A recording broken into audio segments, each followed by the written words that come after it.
on what you don't like about that person. Focus on their good qualities. I've heard it said, men, when you're tempted to complain about your wife's faults, remember it was those faults that kept her from getting a better husband. Focus on the good qualities. Remember the reasons that you fell in love. Proverbs 18:22 says, he who finds a wife finds a good thing and finds favor from the Lord. Husbands, you got to remind yourself your wife is bringing you favor. Victoria doesn't let me forget it. She'll go through the house saying, Joel, when you got me, you got favor. I say, yeah, and I got a lot of other things too. But here's the key. Give people room to not be perfect. Your wife may not be the greatest cook in the world, but she's a fantastic mother. You and your children are blessed to have that woman in your life. See the good.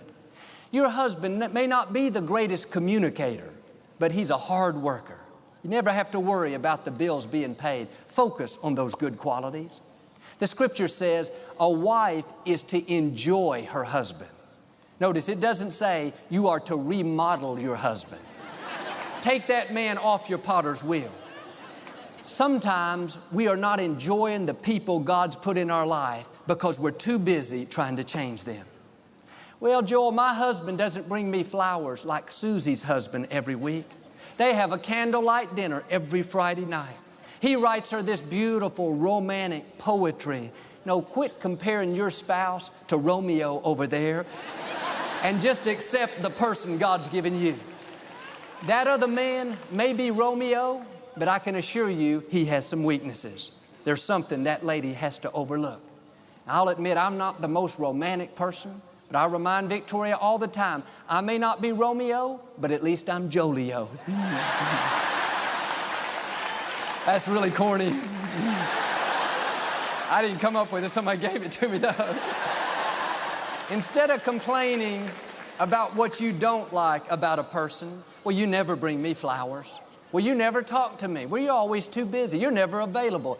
Now, try a different approach. Start telling that person what you do like about them. I really appreciate you being such a great mother. You are so good with our children.